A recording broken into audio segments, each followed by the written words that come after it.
أعوذ بالله من الشيطان الرجيم. بسم الله الرحمن الرحيم. الحمد لله الذي أنزل على عبده الكتاب ولم يجعل له عوجا قيما لينذر بأسا شديدا من لدنه ويبشر المؤمنين الذين يعملون الصالحات أن لهم أجرا حسنا ماكثين فيه أبدا وينذر الذين قالوا اتخذ الله ولدا ما لهم به من علم ولا لآبائهم كبرت كلمة تخرج من أفواههم إن يقولون إلا كذبا فلعلك باخع نفسك على آثارهم إن لم يؤمنوا بهذا الحديث أسفا إنا جعلنا ما على الأرض زينة لها لنبلوهم أيهم أحسن عملا وإنا لجاعلون ما عليها صعيدا جرزا أم حسبت أن أصحاب الكهف والرقيم كانوا من آياتنا عجبا إذ أوى الفتية إلى الكهف فقالوا ربنا آتنا من لدنك رحمة وهيئ لنا من أمرنا رشدا فضربنا على آذانهم في الكهف سنين عددا ثم بعثناهم لنعلم أي الحزبين أحصى لما لبثوا أمدا نحن نقص عليك نبأهم بالحق إنهم فتية آمنوا بربهم وزدناهم هدى وربطنا على قلوبهم إذ قاموا فقالوا ربنا رب السماوات والأرض لن ندعو من دونه إلها لقد قلنا إذا شططا هؤلاء قومنا اتخذوا من دونه آلهة لولا يأتون عليهم بسلطان بين فمن أظلم ممن افترى على الله كذبا وإذ اعتزلتموهم وما يعبدون إلا الله فأووا إلى الكهف ينشر لكم ربكم من رحمته ويهيئ لكم من أمركم مرفقا وترى الشمس إذا طلعت تزاور عن كهفهم ذات اليمين وإذا غربت تقرضهم ذات الشمال وهم في فجوة منه ذلك من آيات الله من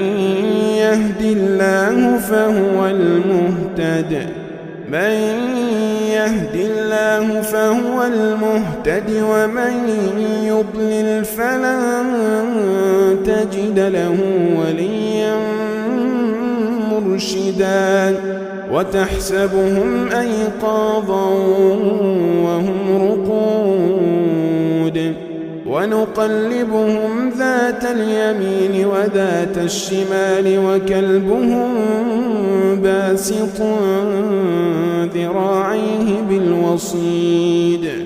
لو اطلعت عليهم لوليت منهم فرارا ولملئت منهم رعبا رعبا وكذلك بعثناهم ليتساءلوا بينهم قال قائل منهم كم لبثتم قالوا لبثنا يوما أو بعض يوم قالوا ربكم أعلم بما لبثتم فابعثوا أحدكم بورقكم هذه إلى المدينة فلينظر أيها أزكى طعاما فليأتكم برزق منه وليتلطف ولا يشعرن بكم أحدا إنهم إن يظهروا عليكم يرجموكم أو يعيدوكم في ملتهم ولن تفلحوا إذا أبدا وكذلك أعثرنا عليهم ليعلموا أن وعد الله حق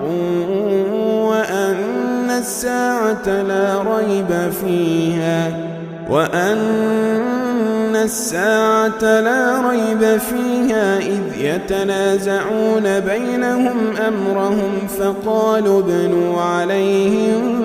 بنيانا ربهم أعلم بهم قال الذين غلبوا على أمرهم لنتخذن عليهم مسجدا سيقولون ثلاثة رابعهم كلبهم ويقولون خمسة سادسهم كلبهم رجما بالغيب ويقولون سبعة وثامنهم كلبهم قل ربي أعلم بعدتهم ما يعلمهم إلا قليل فلا تمار فيهم إلا مراء ظاهرا ولا تستفت فيهم منهم أحدا ولا تقولن لشيء إني فاعل ذلك غدا إلا أن يشاء الله واذكر ربك إذا نسيت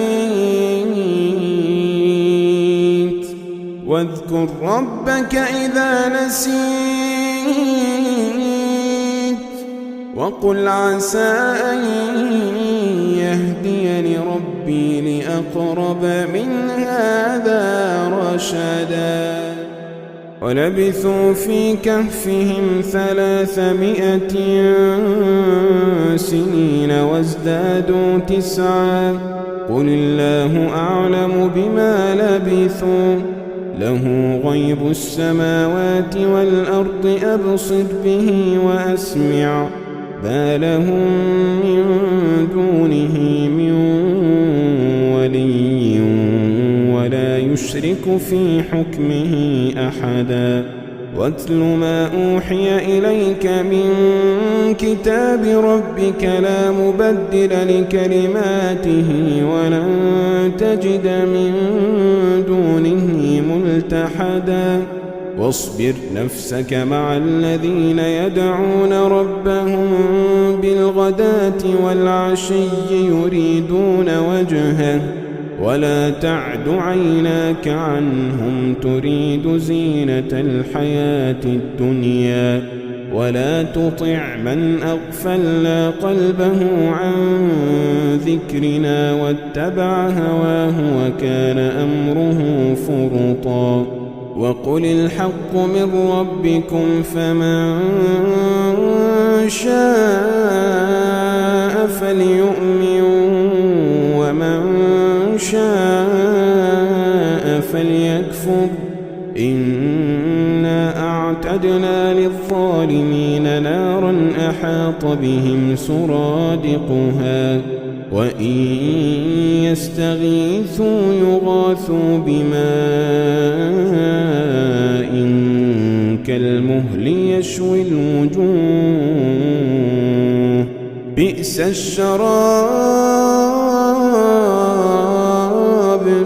بئس الشراب بئس الشراب وساءت مرتفقا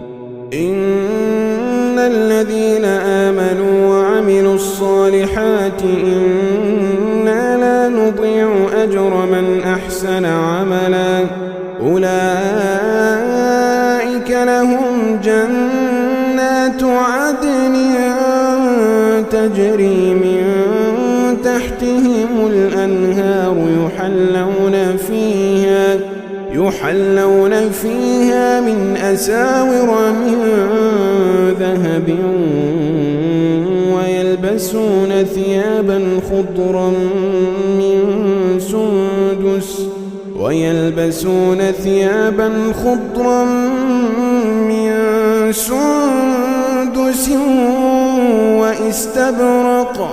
واستبرق متكئين فيها على الأرائك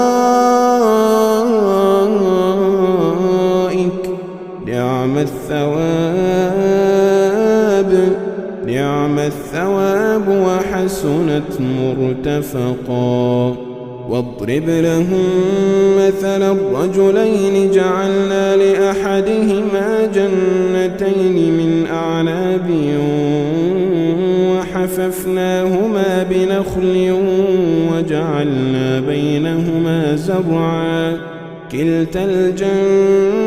الجنتين آتت أكلها ولم تظلم منه شيئا وفجرنا خلالهما نهرا وكان له ثمر فقال لصاحبه وهو يحاوره أنا أكثر منك مالا وأعز نفرا ودخل جنته وهو ظالم لنفسه قال ما أظن أن تبيد هذه أبدا وما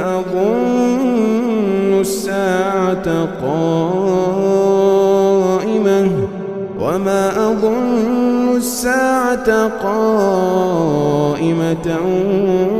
ولئن رددت إلى ربي لأجدن خيرا منها منقلبا قال له صاحبه وهو يحاوره أكفرت بالذي خلقك من تراب قال له صاحبه وهو يحاوره أكفرت بالذي خلقك من تراب ثم من نطفة ثم سواك رجلا لكن هو الله ربي ولا أشرك بربي أحدا ولولا إذ دخلت جنتك قلت ما شاء الله لا قوة إلا بالله إن ترني أنا أقل منك مالا وولدا فعسى ربي أن يؤتيني خيرا من جنتك ويرسل عليها حسبانا من السماء فتصبح صعيدا زلقا أو يصبح ماؤها غورا فلن تستطيع له طلبا وأحيط بثمره فأصبح يقلب كفيه على ما أنفق فيها وهي خاوية على عروشها ويقول يا ليتني لم أشرك بربي أحدا ولم تكن له فئة ينصرونه من دون الله وما كان منتصرا هنالك الولاية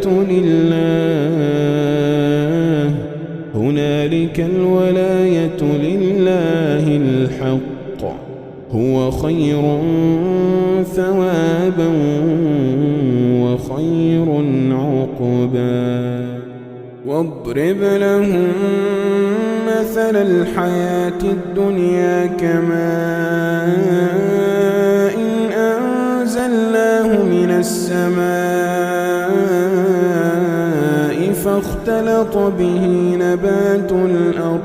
فاختلط به نبات الأرض فأصبح هشيما تذروه الرياح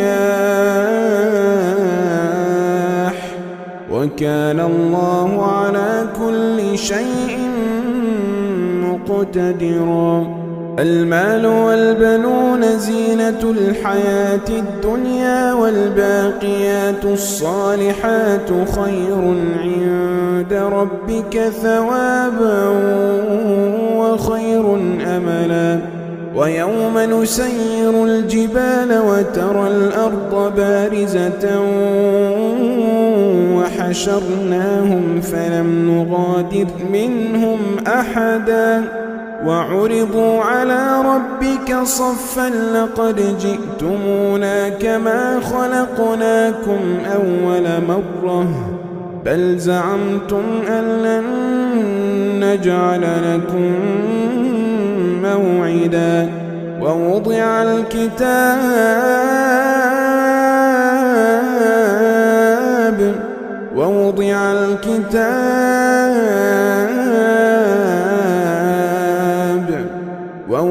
الكتاب فترى المجرمين مشفقين مما فيه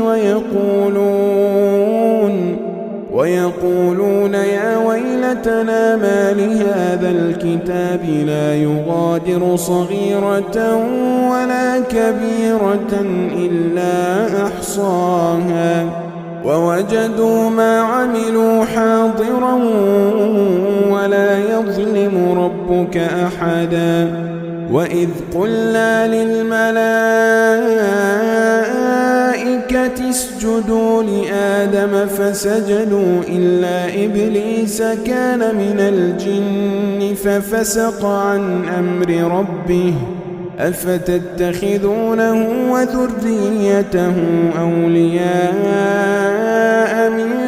دوني وهم لكم عدو بئس للظالمين بدلا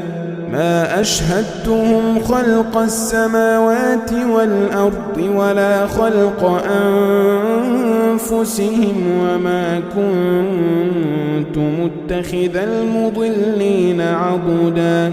ويوم يقول نادوا شركائي الذين زعمتم فدعوهم فلم يستجيبوا لهم وجعلنا بينهم موبقا ورأى المجرمون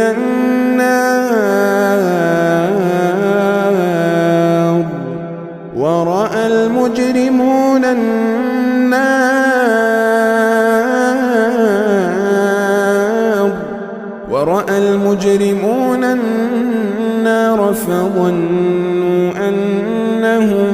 مواقعوها ولم يجدوا عنها مصرفا ولقد صرفنا في هذا القرآن للناس من كل مثل وكان الإنسان أكثر شيء جدلا وما منع الناس أن يؤمنوا إذ جاءهم الهدى ويستغفروا ربهم إلا أن تأتيهم سنة الأولين أو يأتيهم العذاب قبلا وما نرسل المرسلين إلا مبشرين ومنذرين ويجادل الذين كفروا بالباطل ليدحضوا به الحق واتخذوا آياتي وما أنذروا هزوا ومن أظلم ممن ذكر بآيات ربه فأعرض عنها ونسي ما قدمت يداه إنا جعلنا على قلوبهم أكنة أن يفقهوه وفي آذانهم وقرا وإن تدعهم إلى الهدى فلن يهتدوا إذا أبدا وربك الغفور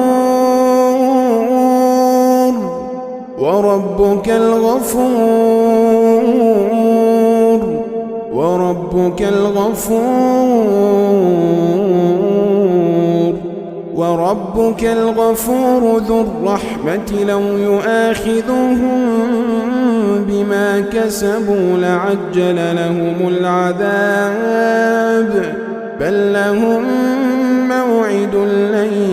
يجدوا من دونه موئلا وتلك القرى أهلكناهم لما ظلموا وجعلنا لمهلكهم موعدا وإذ قال موسى لفتاه لا أبرح حتى أبلغ مجمع البحرين أو أمضي حقبا فلما بلغا مجمع بينهما نسيا حوتهما فاتخذ سبيله في البحر سربا فلما جاوزا قال لفتاه آتنا غداءنا لقد لقينا من سفرنا هذا نصبا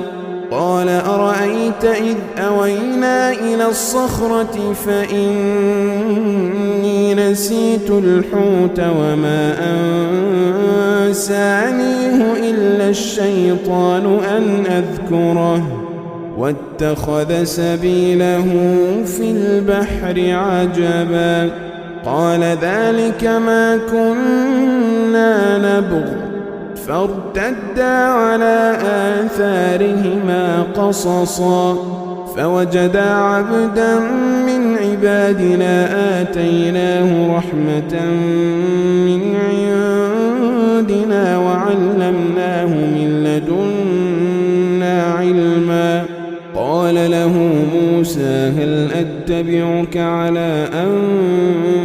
تعلمني مما علمت رشدا قال إنك لن تستطيع معي صبرا وكيف تصبر على ما لم تحط به خبرا قال ستجدني إن شاء الله صابرا ولا أعصي لك أمرا قال فإن اتبعتني فلا تسألني عن شيء حتى أحدث لك منه ذكرا فانطلقا حتى إذا ركبا في السفينة خرقها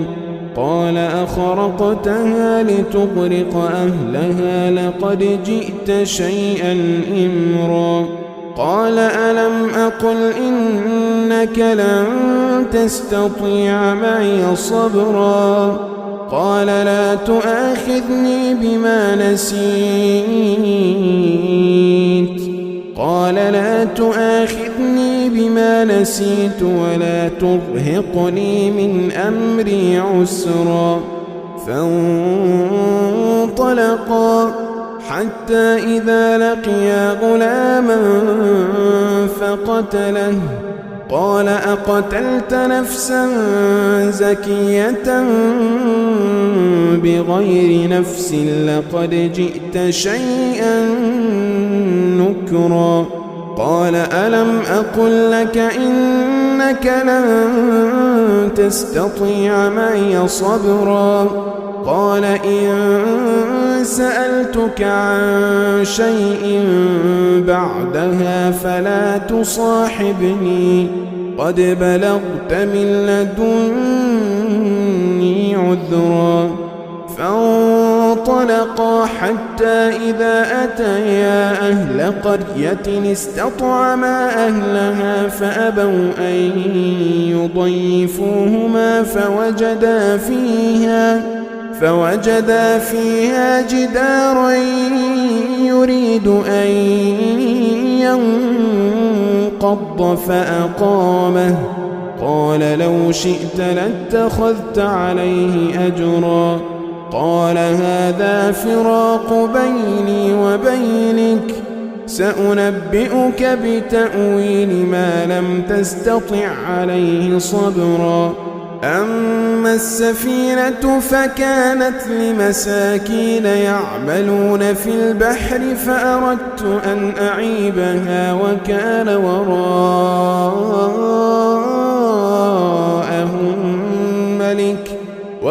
وراءهم ملك يأخذ كل سفينة غصبا. وأما الغلام فكان أبواه مؤمنين فخشينا أن يرهقهما طغيانا وكفرا فأردنا أن يبدلهما ربهما خيرا منه زكاة وأقرب رحما. وأما الجدار فكان لغلامين يتيمين في المدينة وكان تحته كنز لهما وكان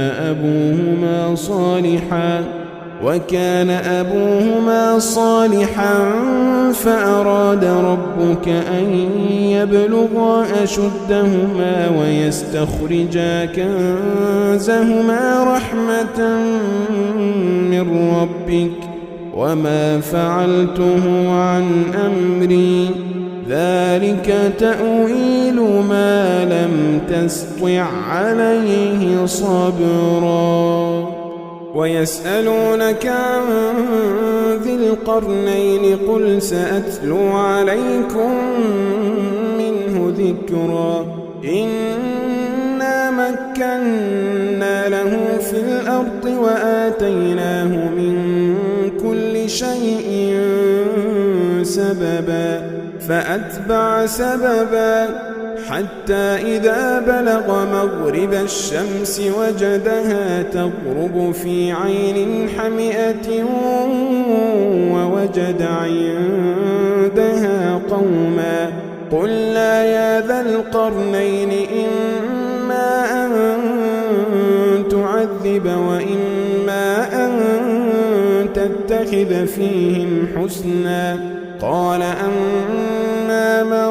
ظلم فسوف نعذبه ثم يرد إلى ربه فيعذبه عذابا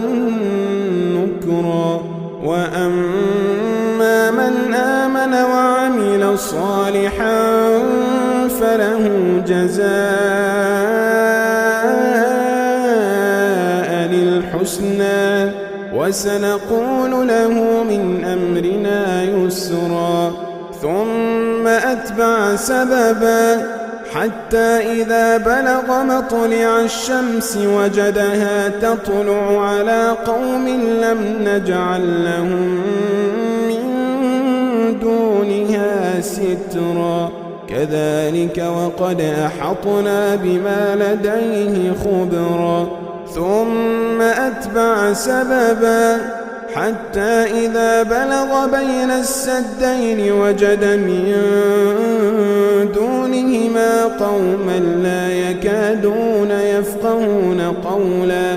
قالوا يا ذا القرنين إن يأجوج ومأجوج مفسدون في الأرض فهل نجعل لك خرجا على أن تجعل بيننا وبينهم سدا قال ما مكني فيه ربي خير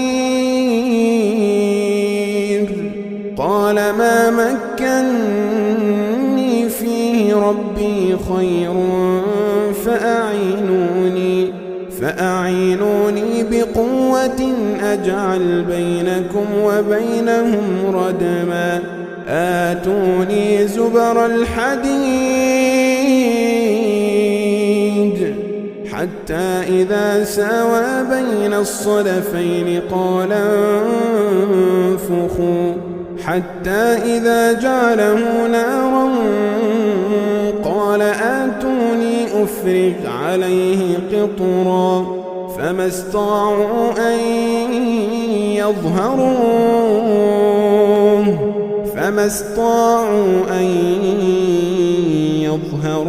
وما استطاعوا له نقبا قال هذا رحمة من ربي فإذا جاء وعد ربي جعله دكاء وكان وعد ربي حقا وتركنا بعضهم يومئذ يموج في بعض ونفخ في الصور فجمعناهم جمعا وعرضنا جهنم يومئذ للكافرين عرضا الذين كانت أعينهم في غطاء عن ذكري وكانوا لا يستطيعون سمعا أفحسب الذين كفروا أن يتخذوا عبادي من دوني أولياء إنا أعتدنا جهنم للكافرين نزلا قل هل ننبئكم بالأخسرين أعمالا الذين ضل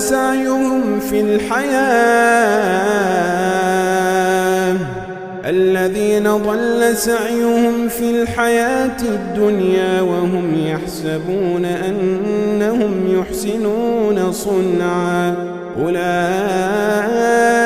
الذين كفروا بآيات ربهم ولقائه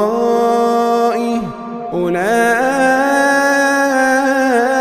الذين كفروا بآيات ربهم ولقائه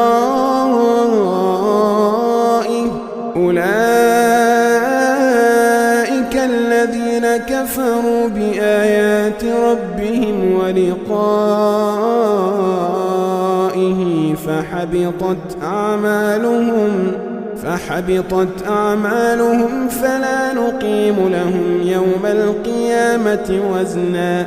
ذلك جزاؤهم جهنم بما كفروا واتخذوا آياتي ورسلي هزوا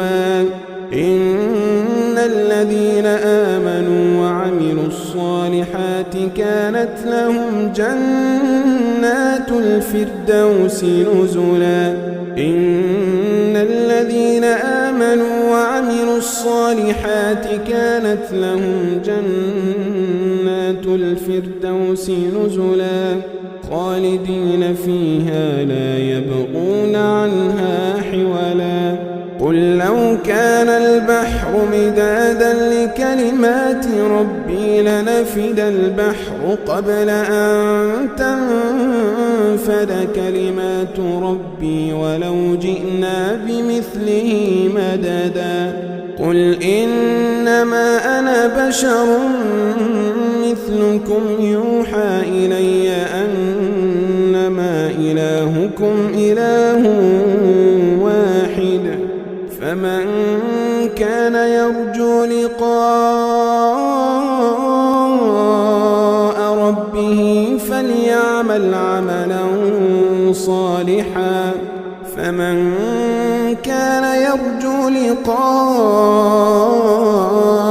ربه فليعمل عملا صالحا فليعمل عملا صالحا ولا يشرك بعبادة ربه أحدا.